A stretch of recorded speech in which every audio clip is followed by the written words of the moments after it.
Opa, beleza? Hoje daqui estamos de obra nova para vocês. Mas antes que a gente possa continuar com o nosso vídeo daqui, eu queria estar falando sobre o nosso Discord. Lá em nosso servidor do Discord estará rolando um novo evento. Esse evento é sim, pois nesse evento você poderá estar despertando aquele instinto artístico dentro de você, pois caso você consiga chegar no top 1, você estará ganhando só leveling e um cargo especial em nosso servidor do Discord. No entanto, vocês terão até o dia 3 de setembro para estar finalizando essa obra de arte sua. Para você que vai participar, desejo toda a sorte para você e que ganhe o melhor. Além do mais, caso não for querer participar do evento, vocês poderão estar entrando lá para estar batendo um bate-papo comigo. Além do mais, vocês lá estarão encontrando algumas novas obras. No entanto, para descobrir mais sobre isso, eu estarei deixando um link no comentário fixado do nosso servidor do Discord. Então, parando com a nossa enrolação, vamos lá ao fora. Tudo começa na festa de aniversário de 18 anos do nosso protagonista. Sua irmã chega e pede a ele que conte qual foi o desejo que fez em seu aniversário. No início,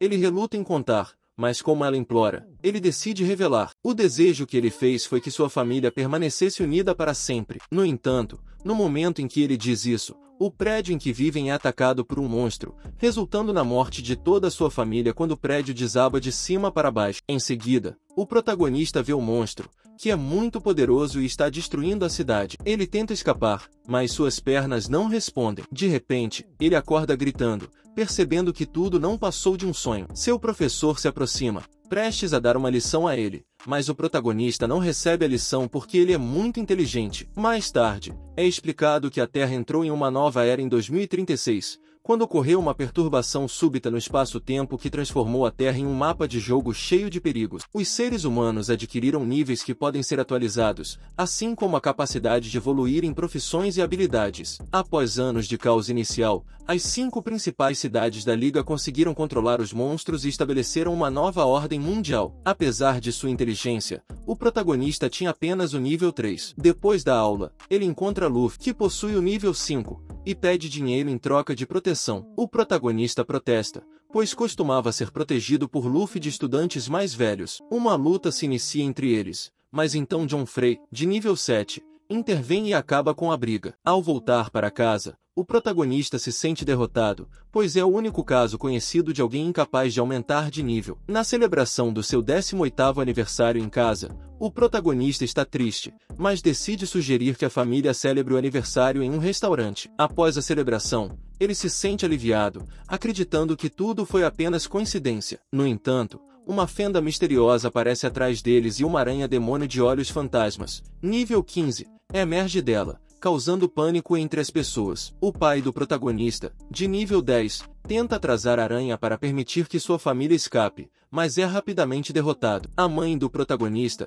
também de nível 10, tenta ajudar, mas também é derrotada. O protagonista tenta proteger sua família, mas a aranha o ataca gravemente. A irmã dele intervém, tentando distrair a aranha para permitir a fuga dos outros. No entanto, ela é gravemente ferida e o protagonista tenta protegê-la, usando-se como escudo. Ele promete ganhar tempo para que ela possa escapar, mas sua baixa habilidade no nível 3. Porém isso não serve para nada, já que está permeado de gravidade e vai piorar. Ele diz a ele para escapar. Ele chega, amaldiçoando-se por não poder subir de nível, perguntando por que é tão fraco, e sua barra de vida, caindo rapidamente, o leva a uma morte certa. Então, na frente dele, uma janela aparece, mencionando que ele alcançou o nível de experiência necessário para ativar o sistema. O sistema tira sua capacidade de agir e seleciona aleatoriamente uma conta do rei, que acaba sendo a do Imperador Xilan. Ele tenta escapar com o tempo que seu irmão conseguiu para ele, mas de nada adianta, já que a aranha o alcança rapidamente. Muito triste, ele decide se sacrificar para vingar seu irmão. Nisso, uma pessoa aparece e derrota a aranha com um único golpe no ar. Essa pessoa acaba sendo Legó, com uma aparência completamente diferente. Legó usa a habilidade da espada flamejante para massacrar a aranha, que fica muito assustada por um simples nível 3 estar a superando. Após 3 segundos, Legó está muito cansado, sentindo que seu corpo está prestes a explodir. Isso deixa a aranha feliz, pois Legó está prestes a morrer por seu próprio poder. Legó precisa derrotar a aranha antes que o tempo de transformação acabe e a aranha escape para caçar seres humanos fortes. Ele cria um círculo de fogo, assustando a aranha, pois um nível 3 possui muito poder. Em seguida, a equipe de apoio chega e vai direto para a aranha. Legó tenta detê-los ao saber que é perigoso, mas eles zombam dele, vendo que ele é apenas um nível 3. Eles sem medo dizem que vão derrotar a aranha em segundos, mas não esperavam que teias de aranha aparecessem do chão, prendendo-os sem chance de escapar. Essas teias começam a absorver a experiência do esquadrão de apoio, fazendo com que a aranha suba 3 níveis consecutivos, tornando-a ainda mais poderosa. A aranha começa a atacar Ryugu, que consegue se proteger, mas por pouco, já que o novo poder da aranha é muito assustador. A aranha zomba dele, dizendo que um simples nível 3 não pode matá-la, e com um ataque mortal, o lança para longe, deixando-o gravemente ferido no chão. Enquanto Legó se levanta, ele conta que passou 3 anos sem subir de nível, mas agora, como uma pessoa diferente, ele vai mostrar o poder dessa pessoa da qual ele ri muito. Legó lança seu último ataque, chamado Tormenta Vermelha Definitiva, que atinge a aranha, fazendo-a gritar de dor. A aranha, ao ver que o fogo contém a essência do reino do imperador, pergunta quem é, mas antes de receber uma resposta, morre. Legó, por derrotar a aranha, recebe 20.000 pontos de experiência, um cristal mágico de nível 1500, 5 sedas venenosas de aranha, um anel de sorte, mas ao usar muito poder, acaba desmaiando. Ao acordar, encontra-se no espaço do sistema e, ao olhar à sua frente, vê a conta do Imperador Xilan. Antes de continuar com o vídeo, não se esqueça de comentar, dar um like e se inscrever, já que essa é a melhor maneira de apoiar o canal. Em seguida, o sistema dá as boas-vindas e explica que deve acumular muita experiência. Se desejar desbloquear várias contas reais de nível máximo, o sistema desbloqueia automaticamente a conta do Imperador Xilan, pois ele acumulou experiência que o levou ao nível 10, deixando-o feliz. Seus 3 anos de esforço árduo não foram em vão. O sistema recomenda que ele acumule mais experiência para aumentar o nível de união com a conta do rei, porque quanto mais alto o nível de união, mais poder ele poderá exercer. Ao ver todas as habilidades do Imperador Xilan no nível máximo, ele estabelece a meta de desbloquear mais contas e criar um exército de reis com todos os atributos, para não ter fraquezas nos atributos no futuro. A primeira coisa que faz é aumentar o nível de união com a experiência que ganhou ao derrotar a aranha, o que o faz subir 2 níveis, alcançando o nível 12. Em seguida, ele fica bravo, já que em seu perfil ainda é um fraco de nível 3. Nisso, ele acorda em um hospital, ouvindo vozes e se surpreende ao ver que seu corpo se curou completamente graças ao sistema. No entanto, isso custou 10.000 pontos de experiência. Fora de seu quarto, ele está discutindo com um médico por não ter usado a cura avançada para salvar seu irmão e pai. O médico explica que todos receberam um grande veneno de um monstro de elite, e as 2 mulheres podem ser salvas por não terem recebido tanto veneno, mas o pai precisa de um remédio muito caro que só o manterá vivo por 1 mês, enquanto o irmão, mesmo com o remédio, não viverá mais do que 1 semana. Joffrey estava muito triste, pois, mesmo tomando o medicamento, todos vão morrer, e a mãe, mesmo para mantê-los vivos por pouco tempo, terá que vender a casa. Ao ouvir isso, ele diz à mãe que não venda a casa, pois encontrará uma maneira de ganhar dinheiro para o medicamento do pai. O Dr. Albert pergunta como ele se recuperou tão rápido, mas ele diz que isso não é importante agora. Como o preço do medicamento é de 300.000, pede ao médico 1 hora para juntar o dinheiro, e o médico, sendo decente, concorda. Fora do hospital, ele decide vender um objeto que conseguiu ao matar a aranha. Era o cristal mágico, nível 15, que seria valioso, mas não seria fácil de vender devido a restrições de nível. Ele decide ir para um mercado negro subterrâneo, onde vendem de tudo, independentemente do nível. Ao chegar, os guardas não o deixam entrar por ser nível 3 e zombam dele. Ele menciona ter um objeto valioso para vender, mas os guardas não acreditam e estavam prestes a expulsá-lo à força, quando são interrompidos pelo Sr. Y, que menciona que qualquer pessoa pode entrar no mercado negro se tiver algo valioso para vender. Ele pede a Y que mostre o que quer vender, e ele mostra o cristal mágico de nível 15. O senhor, impressionado com o que ele tem, o faz entrar no mercado negro, onde ele fica impressionado porque parecia um bar. Um guarda o leva para uma sala privada VIP, onde começam a falar sobre o preço do cristal mágico. O senhor oferece 100.000 pelo cristal, mas o homem que o trouxe diz que não está prestes a sair. No entanto, guardas interrompem seu caminho, pois o senhor queria o cristal a todo custo. Ele não queria lutar, pois isso causaria distúrbios, o que afetaria seus ganhos e o tratamento de sua família. Nesse momento, chega uma pessoa importante chamada Mokir. Ao ver que o cristal mágico é de nível 15, ele oferece os 300 mil que o senhor está pedindo e decide sair. Uma regra do mercado negro é vender um objeto para quem oferecer mais dinheiro. Levou agradece por tê-lo salvo e oferece outros objetos valiosos, mas Mokir recusa, pois usou a oportunidade para humilhar o senhor. No entanto, ele concorda em comprar o cristal mágico por 300 mil. No hospital, o pai do senhor está em péssimo estado. O diretor do hospital chega e, ao ver que eles são pobres, não quer que continuem usando a medicina no pai. O médico pede um momento, pois Mokir prometeu juntar o dinheiro em 1 hora. No entanto, o diretor não acredita, pois ele é um nível 3. Ele está prestes a desconectar o pai, mas o senhor tenta impedi-lo. O diretor não se importa com a vida do pai e empurra o senhor para longe. Nesse momento,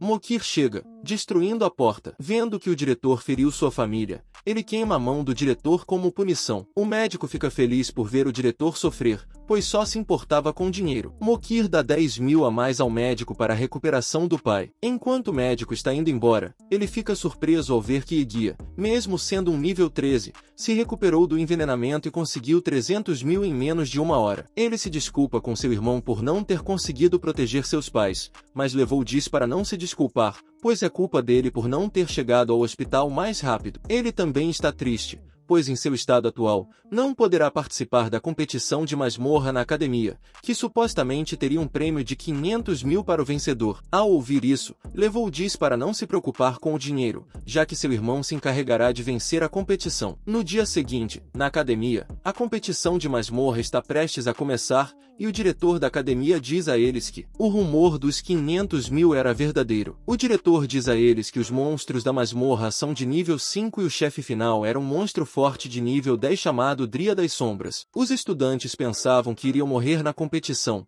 mas o diretor diz a eles que poderão formar grupos de 5 pessoas. Isso alegra os estudantes, já que com um grupo não será tão complicado. No entanto, o diretor também diz a eles que devem se preocupar com outros grupos, pois eles podem ser atacados. Por último, ele explica a forma de vencer a competição, que é acumular a maior quantidade de pontos individuais matando os monstros. Além disso, os outros grupos podem atacá-los para reclamar seus pontos, causando medo de traição entre os próprios companheiros. Após dar todas essas informações, começa a competição na masmorra. Antes de entrar, todos procuram por companheiros para formar grupos. Alguns estudantes zombam dele por competir, mas ele os ignora e decide se inscrever sozinho. Sua professora diz para não fazer isso, pois ele morrerá, já que é apenas de nível 3. Aparece o Off, que o inscreverá em seu grupo se ele se humilhar em público. Ele acaba sendo humilhado com palavras, o que enfurece Luof. No entanto, a professora intervém e diz para ele esperar para brigar até entrar na masmorra. Luofen, irritado,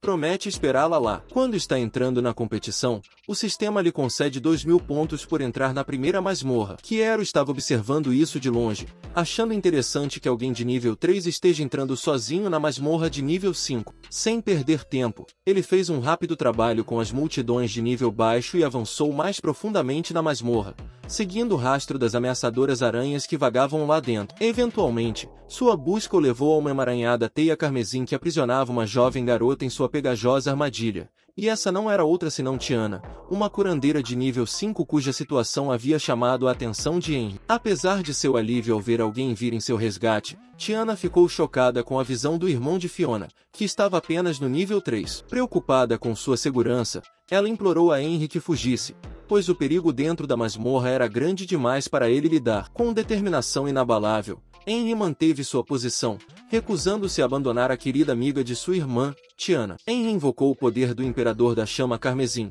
liberando uma explosão de calor escaldante que derreteu os fios e libertou Tiana. Enquanto fugiam dos destroços em chamas da teia, a formidável aranha vermelha de nível 8 tinha os olhos faiscando de fúria, lançando uma série de projéteis venenosos em direção ao par. Tiana e Henry habilmente esquivaram-se do mortal ataque, mas a aranha não se deu por vencida. Rapidamente, ela os prendeu novamente em outra armadilha pegajosa, amarrando-os firmemente enquanto a aranha gigante se afastava em busca de uma nova presa. Tiana e Henry se encontraram mais uma vez aprisionados, sem nenhuma saída à vista. Henry procurou freneticamente por uma solução, sabendo que a aranha viúva vermelha tinha a tendência de usar corpos humanos como incubadoras para seus ovos. Tiana estava dominada pelo terror ao pensar em ser usada como hospedeira para a prole da aranha. Lutando para se libertar dos fios pegajosos, seus movimentos só serviam para apertar ainda mais a teia, deixando Henry sem escolha a não ser agir por conta própria. Sabendo que usar a habilidade do Imperador da Chama Carmesim poderia ferir Tiana, Henry não teve escolha senão colocar sua cabeça entre os grandes seios de Tiana e usar seus dentes para roer a teia antes que ela endurecesse. Enquanto ele trabalhava,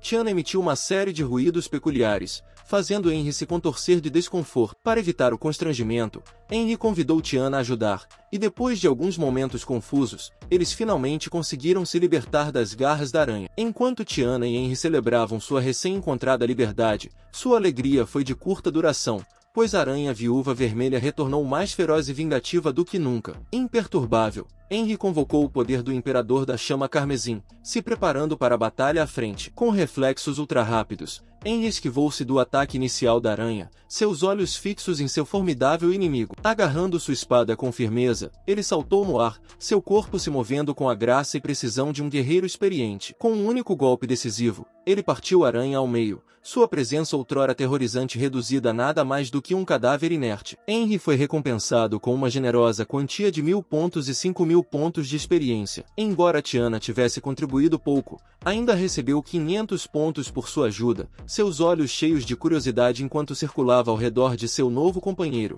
implorando para que ele a carregasse em suas costas. Enquanto Henry pegava seu merecido troféu da aranha morta, seu coração saltava de alegria ao descobrir um equipamento raro e precioso, cujas propriedades permitiam que ele infligisse efeitos negativos em seus inimigos. Para sua surpresa, o item passou por uma atualização repentina e dramática, transformando-se de qualidade comum para rara. Logo, Henry se lembrou do Anel da Sorte que havia adquirido da temível aranha de nível 18, uma peça lendária de equipamento que lhe concedia a chance de aumentar a qualidade dos itens encontrados. Enquanto Tiana se agarrava ao braço de Henry, o par continuou a se aventurar ainda mais na floresta sinuosa. De repente, sua jornada foi rudemente interrompida por um grupo de personagens desagradáveis que haviam inicialmente usado Tiana como isca para atrair a aranha viúva vermelha, apenas para fugir covardemente quando a batalha se voltou contra eles. O líder desta turma diversificada não era outro senão Li Yong. Sem remorso por suas ações covardes, ele e seus comparsas voltaram sua atenção para os restos carbonizados da aranha. Tiana revelou que foi Henry quem venceu a criatura temível. Para o entretenimento deles, o grupo explodiu em risadas, zombando e ridicularizando Henry, claramente não acreditando nas palavras de Tiana. Enquanto o grupo discutia entre si, suas palavras foram subitamente abafadas por um rugido monstruoso que ecoou pelo calabouço. Era o inconfundível som do tiranossauro demoníaco tirânico, uma feroz elite apesar do perigo. O grupo de covardes parecia positivamente emocionado com a perspectiva de caçar um inimigo tão formidável. No entanto, Henry sabia melhor do que subestimar a fera. Ele avisou os outros sobre o perigo potencial, mas suas palavras caíram em ouvidos surdos. Ignorando seu sábio conselho, eles se depararam com o tiranossauro demoníaco tirânico. Eles ficaram chocados ao descobrir que a criatura já estava gravemente ferida, seus pontos de vida reduzidos a meros 75%. Li Yong estava insistente em lutar contra a fera e impressionar Tiana, mas conforme avançavam em direção à criatura enfurecida, logo perceberam seu grave erro. O tiranossauro demoníaco tirânico estava em um estado de fúria enlouquecida e seu ataque miserável só serviu para enfurecer ainda mais a fera. Em questão de momentos, o grupo foi lançado pelo ar por um golpe poderoso de cauda e um de seus membros foi morto instantaneamente. Jovem correu através da densa vegetação, seu coração acelerando com o impacto de seus pés contra o chão da floresta. A fera selvagem, com suas mandíbulas rosnantes e olhos penetrantes, estava em seu encalço há horas. Ele precisava de uma saída rápida e tinha que transferir a atenção da fera para outro jogador. Lembrando-se de que Henry e Tiana estavam por perto, ao virar uma curva, Li Yong avistou duas figuras ao longe. Ao se aproximar de Henry e Tiana, o homem desprezível de repente se escondeu atrás e empurrou Tiana em direção à fera. Subconscientemente, Tiana desferiu um golpe na fera e, embora tenha causado apenas um ponto de dano, foi o suficiente para transferir o foco da fera de Li Yang para Tiana. Li Yang soltou uma risada perversa ao usar suas habilidades únicas para desaparecer no ar. No entanto, Seu momento de triunfo foi de curta duração, pois Henry sentiu sua presença e conseguiu agarrá-lo pelo pescoço antes de jogá-lo no chão. O impacto de sua colisão fez o chão se despedaçar em 1000 pedaços e um círculo de chamas irrompeu ao redor da fera enfurecida, momentaneamente aprisionando-a, testemunhando o poder impressionante de Henry. O homem sem vergonha não resistiu à tentação de pedir sua ajuda para matar a poderosa fera. No entanto, a expressão estoica de Henry permaneceu inalterada e ele recusou a oferta do homem com um gesto de mão displicente. Indiferente, o homem sem vergonha caiu de joelhos, implorando pateticamente pela ajuda do par. Subitamente, a fera soltou um rugido ensurdecedor, fazendo o chão tremer sob seus pés. No caos, o homem sem vergonha viu sua oportunidade de atacar. Ele sacou sua adaga venenosa e avançou contra Henry com uma ferocidade selvagem, esperando pegá-lo desprevenido. No entanto, a percepção aguçada e os reflexos extremamente rápidos de Henry não deixaram espaço para tal traição. Sem hesitação, ele bloqueou o ataque com sua espada e empurrou suas armas diretamente através do coração de Li Yong. O sistema de proteção entrou em ação e afastou Li Yang do calabouço traiçoeiro. A mente afiada de Henry imediatamente reconheceu a oportunidade de ouro diante dele. Não apenas ele havia obtido os pontos cobiçados de Li Yang, mas também havia adquirido sua arma e habilidade. No entanto, ele teve pouco tempo para se regozijar em sua boa sorte, pois a temível fera estava sobre ele em um instante. Com reflexos extremamente rápidos, Henry atingiu a fera com um golpe rápido, sua arma cintilando na fraca luz do calabouço. No entanto, ele sabia que não poderia deixar a fera perecer enquanto estivesse em seu estado de fúria enlouquecida. Fazê-lo privaria Henry de obter as recompensas. Em um movimento calculado, Henry ordenou que Tiana preparasse seu feitiço de purificação, pronto para libertar a fera de seu transe furioso. Henry continuou seu ataque, golpeando a fera com golpes contundentes e arremessos executados com maestria, enquanto a saúde da fera diminuía para meros 20%. Henry sabia que o momento havia chegado. Ele ordenou que Tiana lançasse seu feitiço de purificação. Enquanto Tiana girava seu cajado delicado em um padrão místico e recitava um encantamento, uma aura de poder a cercava. O ar estalava com energia quando ela convocava um símbolo radiante em forma de coração,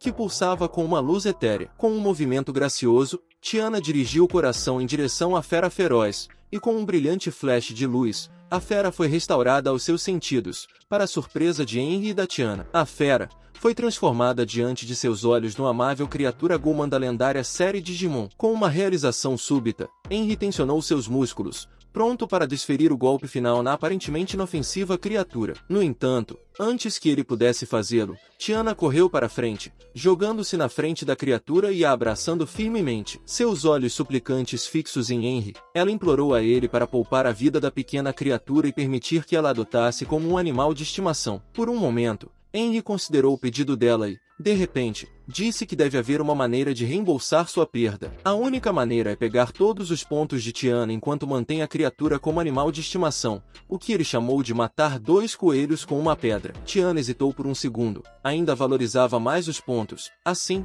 entregou a criatura miniatura. A criatura miniatura fez um olhar inocente, mas Henry não estava convencido. Convocando sua espada, ele a enfiou na pobre criatura, enquanto absorvia a energia da criatura. Tiana não pôde deixar de sentir uma sensação de culpa e tristeza a inundar, assistindo impotente enquanto Henry extraía cada último pedaço de vida da pobre criatura, sabendo que a misericórdia não era uma opção neste mundo de sobrevivência. No entanto, a breve tristeza de Tiana logo foi substituída por euforia, pois ela recebeu 2.500 pontos. Enquanto isso, Henry foi verificar seu sistema dimensional e desbloqueou uma nova habilidade poderosa chamada o Olho da Verdade para seu Imperador das Chamas Carmesins. Com essa habilidade, ele podia ver todos os organismos vivos dentro de um certo raio. Enquanto Henry estava apenas começando a dominar sua nova habilidade recém-descoberta, Tiana se apressou ansiosamente para examinar o saque. Para a surpresa deles, Tiana descobriu um ovo misterioso e chamou Henry para se aproximar e dar uma olhada mais de perto. O rótulo X estava inscrito com marcas enigmáticas, e a descrição dizia que ele poderia ser chocado usando experiência ou transformado em um delicioso prato de arroz frito com ovo. Apesar da natureza incomum do ovo e seu uso não convencional, Henry reconheceu o ovo como uma descoberta extremamente rara. Juntos, eles ponderaram que criatura poderia emergir de sua casca. Kira, que estava monitorando diligentemente o evento inteiro, ficou profundamente impressionada com o desempenho excepcional de Henry. No entanto, sua fascinação pelo jovem só aumentou quando o diretor emitiu um decreto de que Henry estava preso no nível 3 por mais de 3 anos e não podia evoluir. Kira ficou curiosa e imediatamente ordenou que o diretor divulgasse a lista de classificação, exibindo as posições de todos, apesar das preocupações do diretor de que isso poderia resultar em complicações adicionais além das circunstâncias já desafiadoras. Kira estava determinada em sua vontade de observar mais das habilidades de Henry. Porém, após isso, do outro lado, Luofen derrota um grupo que não queria se unir a ele, obtendo seus pontos. De repente, uma janela aparece na frente deles, oferecendo a localização de todos os grupos para aqueles que desejam tirar pontos de outros grupos de forma mais fácil. A tabela de classificação também aparece, surpreendendo Luofen, que estava em terceiro lugar. Eles decidem derrotar outros grupos, principalmente o Déjà Vu. Por outro lado, esse grupo estava fugindo porque, antes, eles estavam confiantes de que ganhariam, mas aconteceu o contrário. Luofen chegou e derrotou o líder desse grupo com apenas um movimento, obtendo todos os pontos. Ao saber que a academia revelou a localização de todos, Luofen pensa que isso foi feito para tornar a competição mais violenta. No entanto, ele está feliz, pois agora poderá encontrar grupos mais facilmente. Então, eles recebem uma mensagem informando que estão em primeiro lugar na competição, deixando-os muito felizes. Ao olhar os grupos restantes, eles veem que apenas 3 permanecem, e Antian se pergunta por que o grupo de Luofen ainda não os atacou. Luofen explica que está esperando até que estejam enfraquecidos, pois percebeu que um ataque agora seria fácil. Luofen decide usar o olho da verdade para encontrar a sombra latente,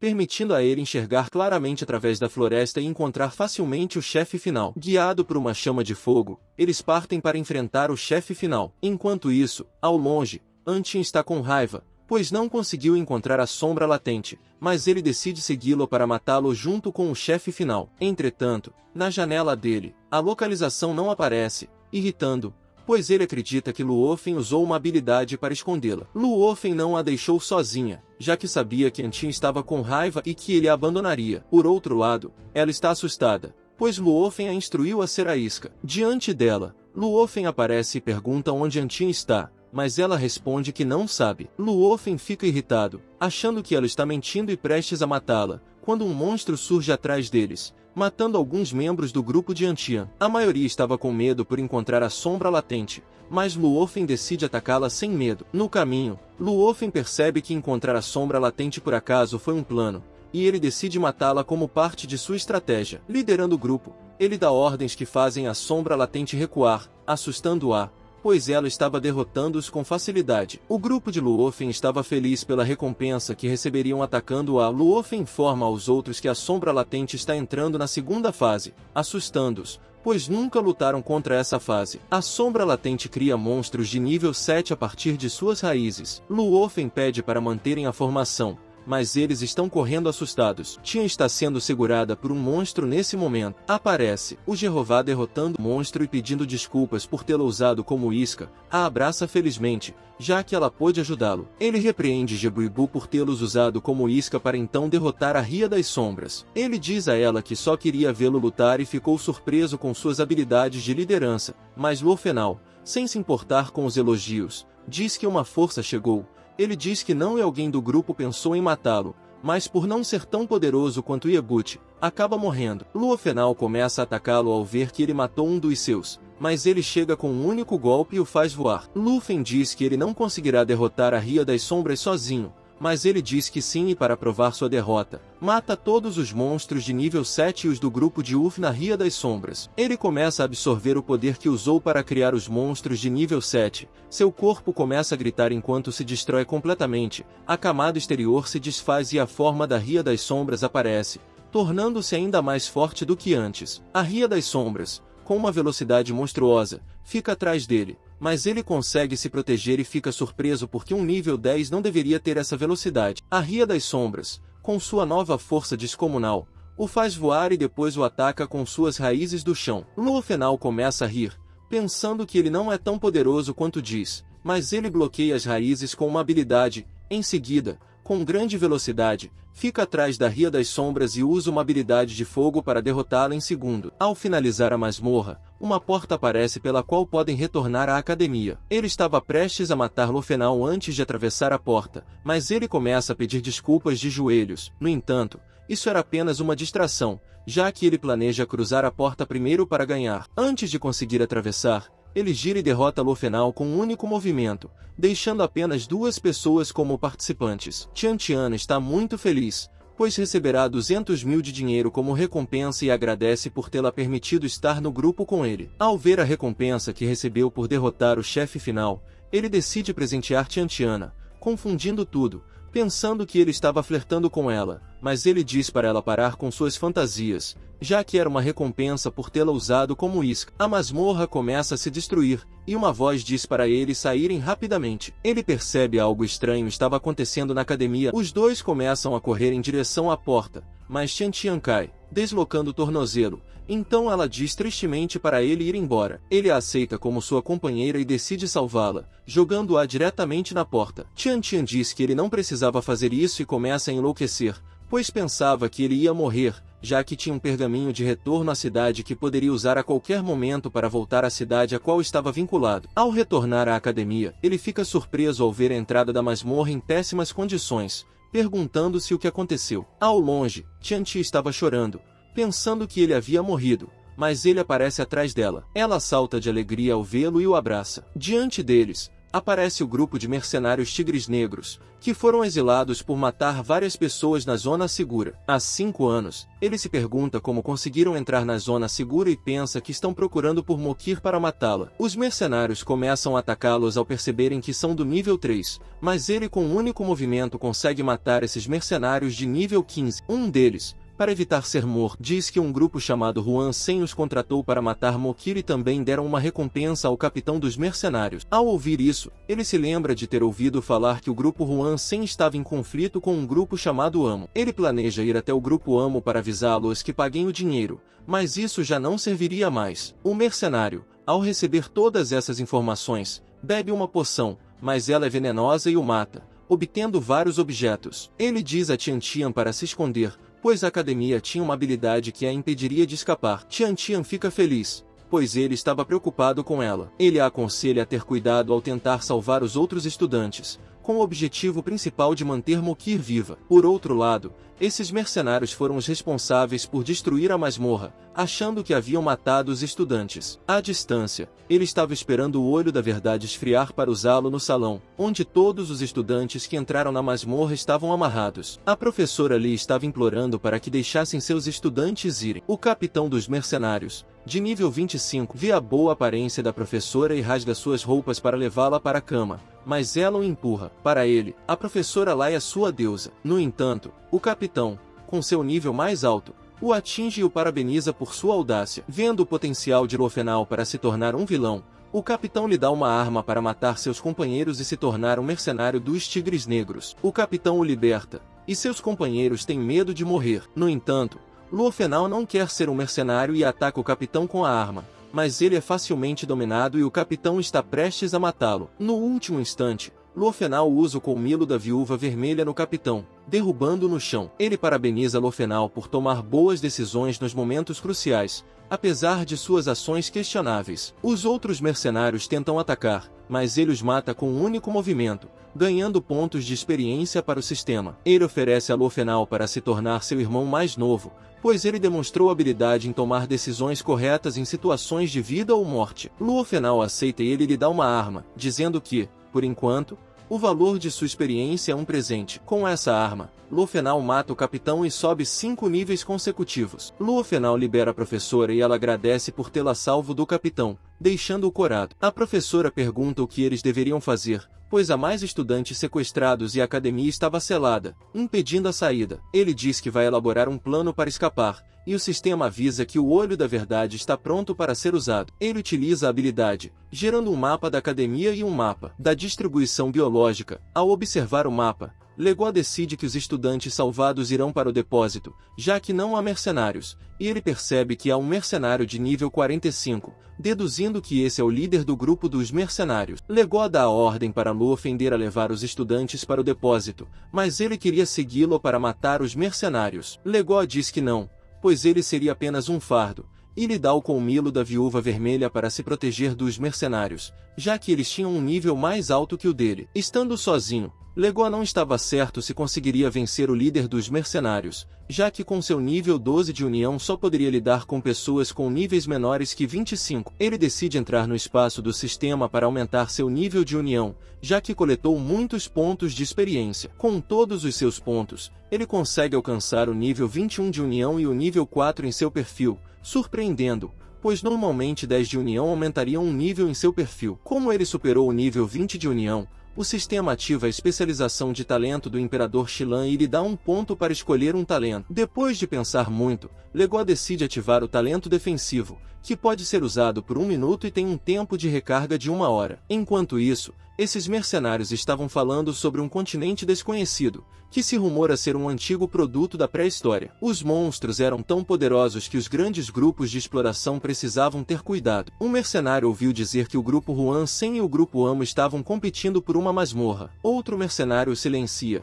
pois era um assunto privado, mas então Legoa aparece, matando os mercenários, e decide agir rapidamente, já que há pessoas com níveis elevados. Depois de uma luta humilhante, aparece o comandante dos mercenários de alto nível, e os outros mercenários começam a rir, desafiando-os. Mas Legoa lança uma habilidade sobre eles, após a granada, surpreendendo Vikun porque ele conseguiu suportar o poder das granadas. Legoa começa a provocá-lo para que ele lance seus ataques mais poderosos, e um tanto irritado, ele começa a atirar com munição ilimitada. No entanto, Legoa esquiva de todos os ataques com uma habilidade, estando próximo, lança um ataque com sua espada de luz. Mas isso não adianta, já que a armadura de Vikun também é de nível 40, então não causa muito dano. Ao se separarem, Legoa pergunta por que eles querem matar Mokir, e ele diz que a cabeça de Mokir vale uma fortuna. Dijon usa um objeto que o protege de todos os ataques de Egut dentro de uma barreira. Vendo que ele não consegue superar isso, só resta a Legoa um truque para derrotá-lo. Ele se coloca atrás de um escudo e começa a se aproximar de Vikun, que estava rindo ao pensar que Legoa já tinha desistido. Quando ele está perto o suficiente, Legoa usa uma habilidade de incineração, que é um ramo do talento defensivo. Essa habilidade queima o alvo, consome o equipamento do oponente e reduz o dano, mas consome 75% da vida de Legoa. Depois de receber esse ataque, seu percentual de vida não havia diminuído. Irritado, Vikun começa a atacar, pensando que Legoa estava brincando, mas Legoa só precisava durar 1 minuto. O sistema ativa a habilidade de bloqueio de sangue ao ver que Legoa tinha menos de 10% de vida e continuava resistindo aos ataques infinitos. Nesse ponto, as armas de Vikun são completamente destruídas, graças à habilidade que Legoa usou antes. Legoa usa outra habilidade para curar 30% de sua vida, permitindo que ele aqueça. Levanta-se para continuar a luta, mas agora sem sua armadura e armas, ele se torna uma presa fácil. Ele pede para não ser morto e o outro chega, dizendo que o perdoará se abrir a caixa do tesouro que está protegida por uma senha. Vikun abre a caixa para ser perdoado. No entanto, o outro mata mesmo assim, pois percebe que ele pode se tornar um inimigo poderoso no futuro, o que resultaria em muitos pontos de experiência para o sistema. A recompensa que lhe é dada é uma chave de masmorra de nível 40. Um desconhecido chega e abre a caixa, obtendo um feito e ficando muito feliz, pois é a primeira vez que abre uma caixa do tesouro. Os itens que ele recebe são excelentes, e o que mais gosta é o cristal antigo de magia, que absorve magia para converter em 100.000 pontos de experiência. Ao entrar no espaço do sistema, o sistema recomenda que ele desbloqueie outra conta do rei, devido à enorme quantidade de pontos de experiência. Ele pensa sobre isso, abrindo primeiro o mapa de talentos do Imperador Xilan. No entanto, ele se decepciona, pois um ponto para ativar um talento requer 100.000 pontos de experiência. Quando pergunta quanto custa desbloquear uma nova conta, o sistema diz que custa 100.000 pontos de experiência. Ele decide que é mais vantajoso desbloquear uma nova conta, rezando para que seja uma poderosa. O sistema inicia o processo e lhe atribui uma conta chamada Musgo Louco. Musgo era um cientista louco de outro mundo,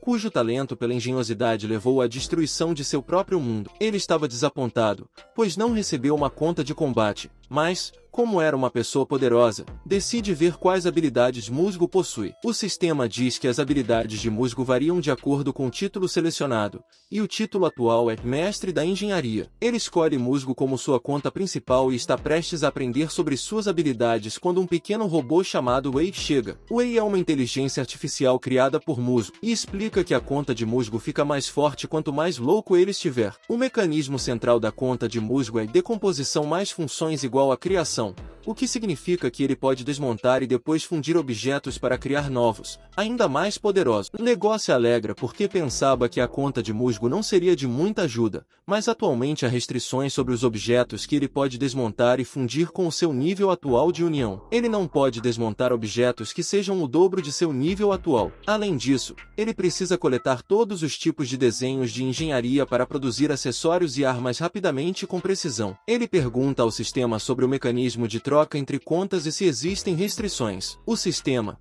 um pouco irritado por ter falado com Wei, diz que ele pode trocar de contas mesmo em batalha, mas sugere que escolha o momento com cuidado para evitar um perigo irreversível. Legó parte para salvar a academia e decide levar Wei para ajudá-lo, caso seja necessário. Enquanto isso, na sala do diretor, ela estava alertando o líder dos mercenários de nível 45 que ele precisa estar preparado, já que ele se envolveu com ela. O líder dos mercenários diz que geralmente eles não fazem isso. No entanto, havia alguém que estava os apoiando, como Mokiri, que era do grupo Amo. Ele pergunta a Mokiri se o grupo de Juan está os ajudando, e o líder dos mercenários não hesita em dizer que sim. Ele menciona que mesmo que ela os mate, eles não serão separados do grupo Amo. Mas para o líder dos mercenários, isso não importava. O que importava era apenas o dinheiro que ele ia receber. O líder dos mercenários pede 100 milhões para perdoar-lhe a vida e não ia pagar nada, já que o líder dos mercenários não tem integridade nos seus negócios. Mas o líder dos mercenários dá-lhe uma última oportunidade para que pense bem e possa salvar-se.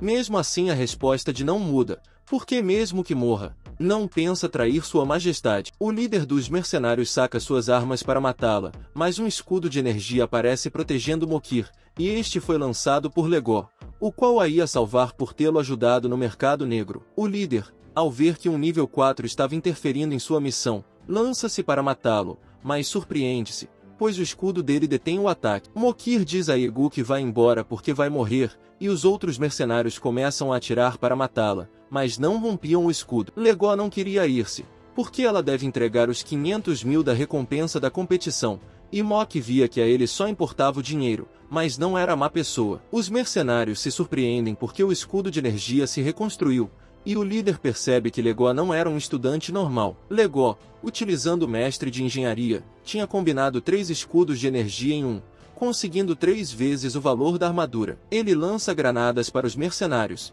e estes ativam um escudo para se protegerem, mas nas granadas havia seda de aranha, que devorava suas vidas. Essa granada tinha sido um invento de Legó ao combinar objetos, e o líder, irritado, se liberta da seda de aranha. Depois, saca uma espada de alto nível e diz que vai ensinar-lhe o que é uma verdadeira batalha, atacando de frente com 50% de vida. Legó estava entrando em pânico, já que se recebesse mais 2 golpes a essa velocidade e força, estava certo de que morreria. Legó ataca com sua arma, mas isso era muito lento para o líder, que usa uma habilidade para destruir o escudo, deixando Jebuk com 10% de vida. O sistema ativa um bloqueio de sangue ao ver que Legó tinha menos de 10% de vida, e ele utiliza uma habilidade, já que chegou o momento de decidir a vitória. O líder bloqueia a habilidade sem nenhum problema e diz que, porque se continuar lutando, vai morrer. Legó diz que não vai escapar, já que o melhor está prestes a começar, e lança-lhe outra habilidade, mas o líder fica desapontado, já que apenas lhe baixa uma porcentagem de vida. O líder estava prestes a atacar para acabar com ele,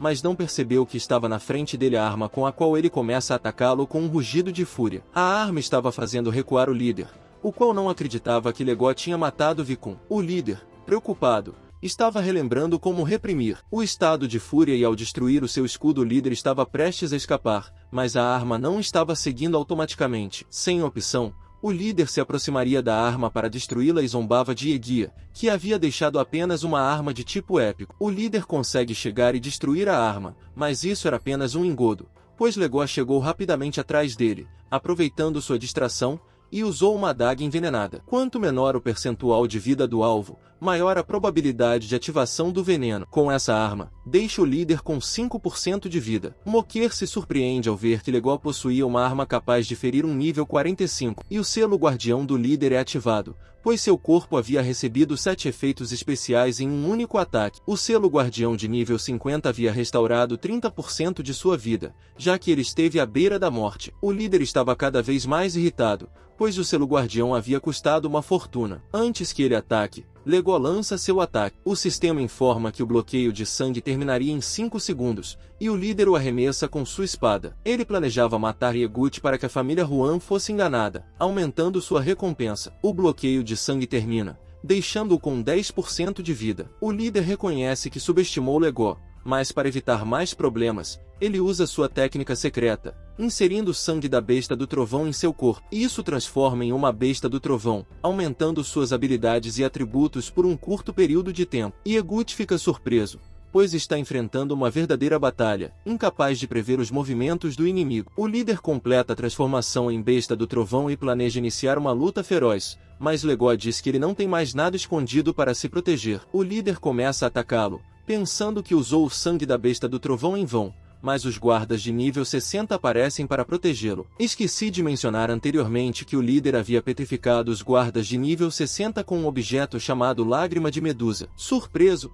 o líder pergunta como Legó conseguiu despetrificá-los, e Legó diz que encontrou algo no baú do tesouro para neutralizar a petrificação. O líder estava prestes a matá-lo, pois esses tesouros foram difíceis de conseguir, mas os guardas os expulsam com um único golpe. Ao se aproximar, Mokira pergunta por que Legó não os despetrificou antes, e ela sabia como fazer isso. Legó responde que queria ganhar experiência em combate ao lutar com alguém de alto nível. Legó pede 10 milhões como agradecimento, mais 500 mil por ter vencido a competição da masmorra. Mokira aceita, considerando isso pouco dinheiro. Os guardas então perguntam a Mokira o que fazer com o líder, e ela decide permitir que Legó o mate para que ele ganhe experiência. Legó aceita para usar essa experiência no sistema. Antes de ser morto, o líder avisa que os monstros estão secretamente se reunindo e que a zona segura será eventualmente destruída. Legó ganha 100 mil pontos com essa informação. Além do mais, terá algo extra, isto é, experiência de obtenção de outras recompensas. Ele estava obtendo outras recompensas e se perguntava sobre o que diabos o líder estava falando. Mokir disse a ele que aquilo era apenas uma teoria e ao vê-lo verdadeiramente forte,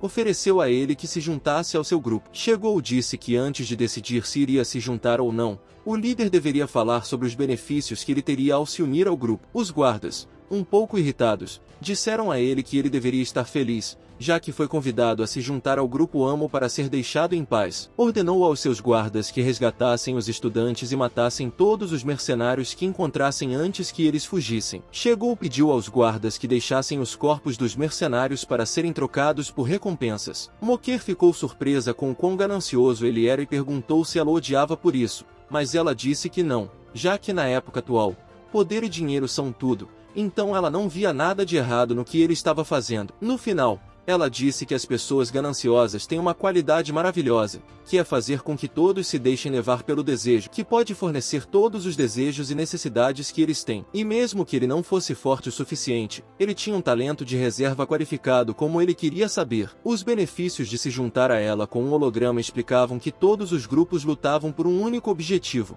que era lutar pelo futuro culto do calabouço. A equipe de Mokir, com o apoio financeiro do Grupo Amo, já estava na vanguarda da cadeia competitiva. Os benefícios de se juntar a ela eram que ele não apenas poderia obter recursos de masmorras avançadas, mas também teria um salário muito alto e acesso às masmorras que todos desejavam. Então ela explicou que na cidade existem 9 zonas seguras, além da zona urbana central, e a sequência varia de baixa a alta, mostrando a segurança de cada uma. A cidade central é controlada por empresas afiliadas, onde as pessoas ricas vivem no distrito superior, do 1 ao 3, que é muito seguro. O terceiro distrito é do 4 ao 6, que é reservado para todos os tipos de talentos técnicos, e o terceiro distrito inferior é do 7 ao 9, onde vivem as pessoas que não podem lutar e são esquecidas pelos outros. Chegou mora no distrito 9, onde, quando os monstros invadem, eles iniciarão um massacre. Então se ele decidir se juntar a ela, toda a sua família desfrutará do direito de viver nos 3 distritos superiores. Ele estava começando a ficar assustado pensando que sua família poderia morrer quando os monstros invadissem seu distrito. Mokir,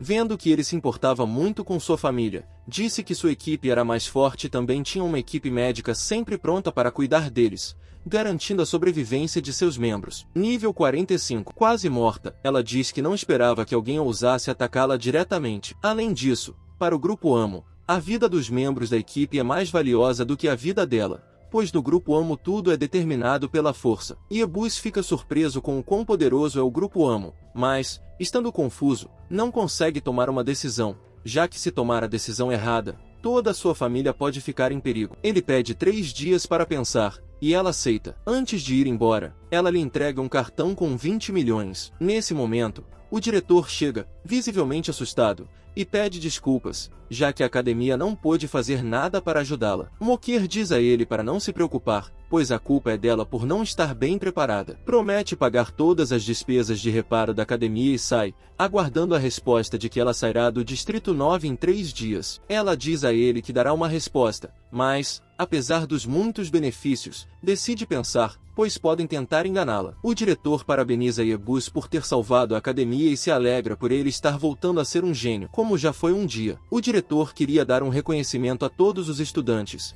mas Iebus diz a ele para ter calma, já que eles devem estar muito assustados com o que aconteceu. O diretor, muito emocionado, diz a Iebus que eles merecem reconhecimento por tudo que conquistaram e que a academia lhes dará prêmios especiais. Ele aceita o reconhecimento. Na sequência da história, ele decide ir para casa, já que a academia estará fechada por 3 dias devido ao que aconteceu. O diretor, muito feliz, iria dar a ele 2 milhões e também um objeto ao qual se refere como essa coisa, pois ele o dará quando eles retornarem à academia. No hospital, o pai de Iebus estava se recuperando muito lentamente, mas ele tinha que suportar a dor no caminho e chegou muito preocupado. Ele se perguntava se havia outra forma de curá-lo. Mudando de assunto, ele pergunta em que posição ele ficou na competição. Mas antes que ele responda, o médico chega apresentando o decano do hospital. O decano pede desculpas pelo tratamento anterior dos diretores do hospital e também pede desculpas por ter agido de forma impulsiva. James Shaw, sem mais palavras, estava prestes a sair, mas o pai de Iebus o detém para perguntar se há uma maneira de curar seu pai imediatamente. James Shaw diz que sim, que ele deve tomar um medicamento especial chamado Antídoto Superior, mas era muito caro, pois era um medicamento épico. O pai, muito assustado, diz a Iebus que ele se curará com um medicamento normal, mas então ele mostra ao decano o cartão que Moki deu a ele, surpreendendo-o, pois é um cartão especial. O decano ordena ao médico que trate o pai com o Antídoto Superior, e como ele é um cliente especial, eles o levariam para a sala VIP. James Shaw explica que o hospital é uma indústria de propriedade do Grupo Amo, então ver aquele cartão é como ver Moki. Iebus se surpreende com a qualidade do cartão e pergunta a Iebus como ele conseguiu aquele cartão. No entanto, como a história é longa, Iebus diz que contará quando tiver tempo. Nesse momento, o médico chega dizendo que todos os medicamentos valiosos desapareceram, deixando Iebus furioso, já que tudo estava indo bem até receber essa notícia. James Shaw ordena que encontrem o ladrão que os roubou, mas o médico já sabia e diz que foi o diretor quem os roubou. Iebus fica muito zangado e se arrepende de tê-lo levado ao hospital. Para compensar, James Shaw promete a Iebus que ele formulará métodos para tratar seu pai, aumentando sua taxa de recuperação, mesmo que a cura não seja imediata. Iebus pergunta se ele pode comprar o Antídoto Superior, e James Shaw diz que ele pode obtê-lo se pedir a Moki. No entanto, Iebus considera outras opções, já que ir até ela só causaria constrangimento e arruinaria sua imagem. Ele descobre que o diretor pode vender as medicinas no mercado negro antes que eles saiam. Ele diz a James Shaw que o médico é uma boa pessoa, e ao perceber isso, ele o promove a diretor. O novo diretor agradece a Iebus por isso. Quando está sozinho com sua família, o pai de Iebus diz a ele para não se esforçar tanto, pois ele pode se recuperar lentamente. Por sua parte, Iebus pensava que seu irmão tinha se apaixonado por Khan, já que tinha seu cartão, mas ele diz que foi apenas gentil com ela. John Fai quer saber qual é a relação dele com Moki, e ele diz que vai acompanhar Iebus para buscar o Antídoto Superior. Iebus diz que pode fazer isso sozinho, mas ela quer ouvir toda a história. Iebus concorda, e ao longo do caminho, ele conta tudo o que aconteceu,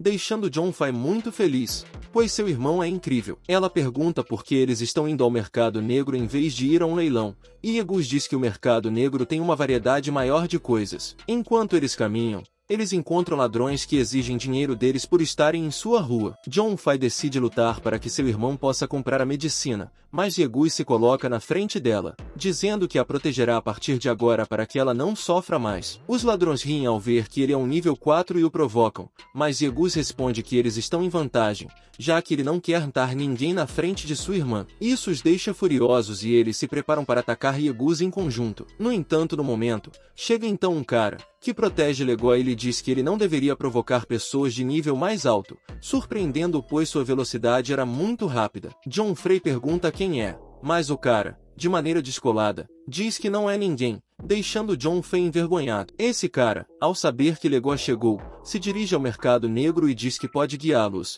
mas secretamente, sugerindo que eles deveriam pensar, já que não podem provar que ele é uma boa pessoa. Ao ouvir isso, o cara diz que não tem segredos e os ajuda, já que é o mais forte na academia. Ao ouvir isso, ele se lembra de que ele é Indy Shen, uma lenda da academia de nível 30, que também sabe que ele foi o primeiro gênio da academia e era popular com as garotas devido ao seu rosto bonito. Legó aceita que Anshan os guie no mercado negro, mas questiona se eles devem confiar nele, querendo segui-lo para descobrir o que ele está planejando. Além disso, ele toma a iniciativa de atacá-lo, pensando que eles podem se livrar dele, já que ele é mais forte. Yegui pergunta se ele foi recrutado por uma equipe profissional após se formar, e Anshan diz que ele faz parte do time imperador do grupo Huanshen, o que surpreende um falso, já que esse é o segundo time mais forte. Anne explica que ele não deve ficar surpreso, pois ele é apenas membro reserva, já que não é tão forte. Portanto, não é um membro oficial. Legó então liga para Weiss para fazer uma pergunta. Weiss pergunta se ele quer ver o estado físico da pessoa ou vê-la sem roupas. Legó diz que não é isso,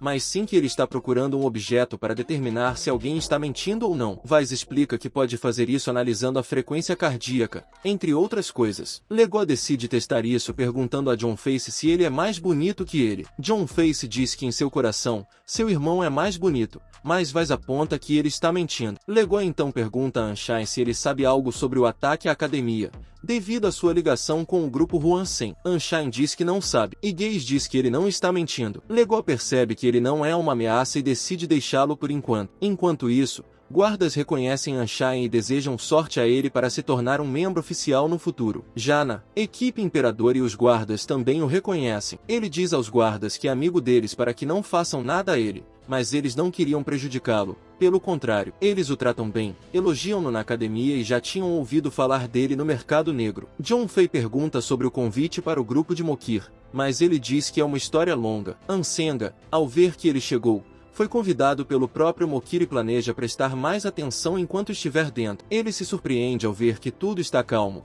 Pensava que seria muito perigoso, mas Ansenga diz que é apenas aparência, eles devem se separar. Ele agradece a Ansenga por tê-los ajudado, e Ansenga lhe envia um pedido de amizade para que possam estar sempre em contato. Ao sair, Ansenga os aconselha a saírem rapidamente quando comprarem o que precisam, pois é perigoso. Chegó percebe que chamou a atenção de Ankan. Chegó planeja continuar desconfiando dele, pois, embora nunca tenha mentido antes, seus instintos lhe dizem para estar sempre alerta. Junpei pergunta onde devem comprar o remédio, mas Chegó não sabe, pois quando chegou pela primeira vez, foi levado rapidamente para uma sala VIP. Ele nota que está sendo observado por alguém. Essa pessoa é uma garota que, ao vê-lo, pergunta se ele quer que ela o convide para uma bebida. Um Fei intervém, dizendo que seu irmão ainda é muito jovem para beber, mas a garota estava apenas brincando e achava engraçado que Junpei tenha reagido daquela forma, pois ela já sabia quem ele era. Ela se apresenta como Siu, uma agente permanente do grupo Rende no mercado negro. Chegó a liga para Weiss para ver se ele estava mentindo,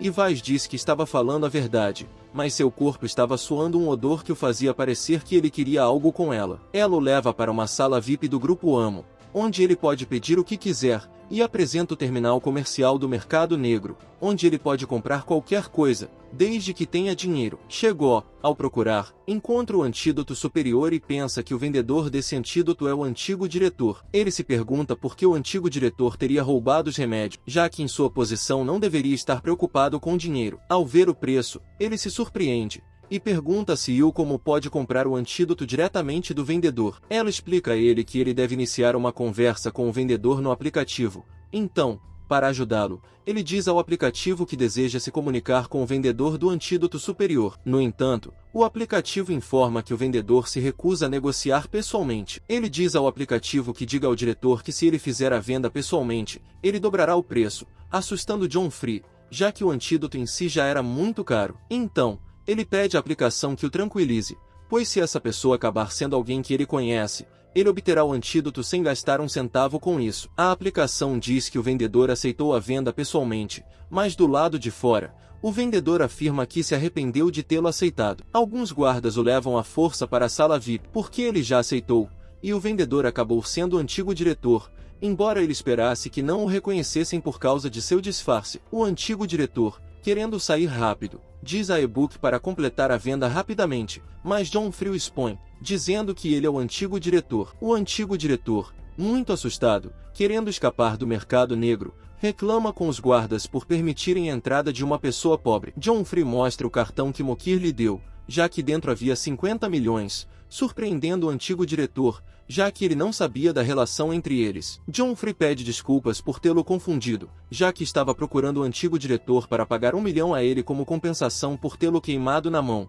como um pedido de desculpas. O antigo diretor, ao ver que receberia 1 milhão, revela sua verdadeira identidade. Antes de comprar o antídoto, Joffrey pede que ele mostre que eles estão em boas condições. Ao mostrá-los, Joffrey diz que eles se parecem com os antídotos superiores que foram roubados em um hospital e o antigo diretor, com medo, queria sair dizendo que isso não era verdade. Uns guardas o detêm na saída para interrogá-lo, já que o hospital onde os antídotos haviam sido roubados pertencia ao Grupo Ramo. O antigo diretor diz a eles que, se lhe fizerem algo, ele pedirá cerca de 5 milhões por tê-lo acusado sem provas. Mesmo que ele possa pagar isso, questiona se vale a pena, mas ele eventualmente aceita pagar, uma vez que tudo isso está acontecendo por sua culpa, o que alegra o diretor. Este, por sua vez, entrega os antídotos aos guardas para que vejam que não foram roubados. Ele tinha essa confiança porque havia trocado as garrafas dos antídotos. E Siu percebe que por fora esses antídotos superiores não pertenciam ao Grupo Amo. Ele ativa seu olho artificial modificado para inspecionar mais de perto e, nesse momento, diz aos guardas que detenham o vendedor. O antigo diretor, irritado, diz para soltá-lo,